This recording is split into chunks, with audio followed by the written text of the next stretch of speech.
Student just अभी जो UGC के डायरेक्टर हैं जगदीश कुमार जी, इनकी तरफ से एक ट्वीट आया है।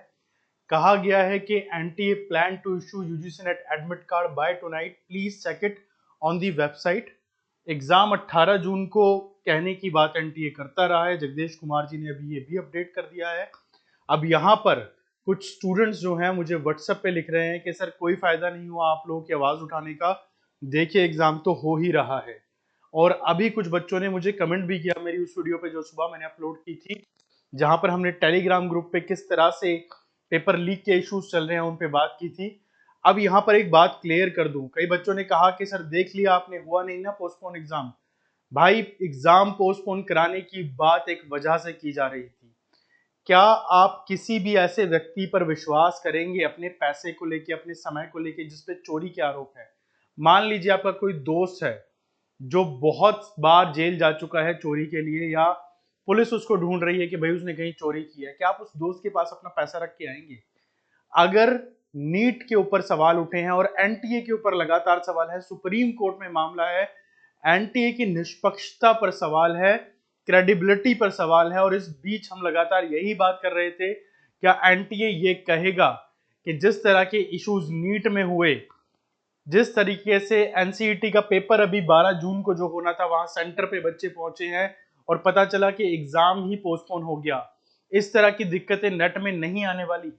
हम किसी एग्जाम के खिलाफ नहीं है, ना ही हमारा पर्पस ये है कि एनटीए को या सरकार को बदनाम किया जाए, पर एक स्टूडेंट के तौर पर अगर आप देखें तो ये कितनी बड़ी बात है कि एक ऐसी बॉडी जो एग्जाम कराने जा रही है जिसपे इतने इल्जाम लग चुके हैं, मामला सुप्रीम कोर्ट में चल रहा है, बहुत सारे एलिगेशन अभी भी हैं। क्या अब नेट का एग्जाम जहां 10 लाख बच्चे बैठने जा रहे हैं, इस एग्जाम को कराने की इतनी जल्दबाजी क्यों है? क्यों एनटीए थोड़े दिन वेट नहीं कर रहा है इस एग्जाम को 30 तारीख तक या लास्ट वीक ऑफ जून तक पोस्टपोन नहीं किया जाता जब तक एनटीए सारी चीजें क्लियर ना कर दे?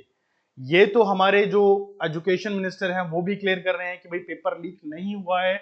बट अगर पेपर लीक नहीं हुआ है तो क्वेश्चन मार्क यहां पर यही लगता है कि किस तरीके से इतने सारे बच्चों ने टॉप कर लिया। जो न्यूज़ अभी आ रही हैं और ये जो पेपर लीक की बातें थी वो हवा में नहीं थी। जिस तरह से आज सुबह मैंने कुछ स्क्रीनशॉट आपके साथ शेयर करे, और मैंने नहीं बहुत सारे टीचर्स ने और भी किए होंगे, इसी तरीके से जब नीट का एग्जाम होने वाला था उससे पहले भी इस तरह की कई सारी चीजें लगातार चलती जा रही थी। मैं ये नहीं कहता कि कोई ऑथेंटिकली सही में पेपर चुरा के लिया है और आपको बेच रहा है, ये फ्रॉड भी हो सकता है, डेफिनेटली ये फ्रॉड हो सकता है, एक डिस्ट्रैक्शन हो सकता है। पर जब इस तरह के रूमर्स चल रहे हैं तो ऐसे में एग्जाम कंडक्ट कराने की इतनी जल्दबाजी क्यों है? मैंने 3-4 दिन में जब भी इस टॉपिक को कवर किया है, कोई वीडियो डाली है, आप कमेंट्स देखिए, 100 में से 99 कमेंट पे हर बच्चा यही कह रहा है कि सर एग्जाम पोस्टपोन होना चाहिए। हाँ, कुछ ऐसे भी हैं जिनको एग्जाम से कोई लेना देना नहीं है, वो घर खाली बैठे हैं, उनको वीडियो देखते ही लगता है अरे सर आप वीडियो क्यों बना रहे हैं, एग्जाम होने दीजिए। भाई एग्जाम तो होता है और हो जाएगा। हमने ये कभी नहीं कहा कि एग्जाम कंडक्ट नहीं होगा, डेफिनेटली होगा एग्जाम कंडक्ट।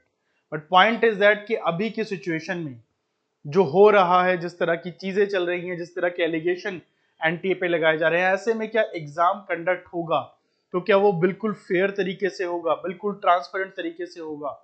क्या कोई ऐसा बच्चा नहीं आएगा जिसके पास कोई इस तरह की ट्वीट नहीं आया या कॉपी नहीं आई टेलीग्राम से जहां पर उसको पेपर बेचा गया है 1200-1500 लेकर? अभी इन सब बातों पर एक तरफ एनटीए चुप है, दूसरी तरफ स्टूडेंट्स भी परेशान हैं, और एज अ टीचर लगातार हम इस अवेयरनेस को फैलाते रहेंगे। Thank you students.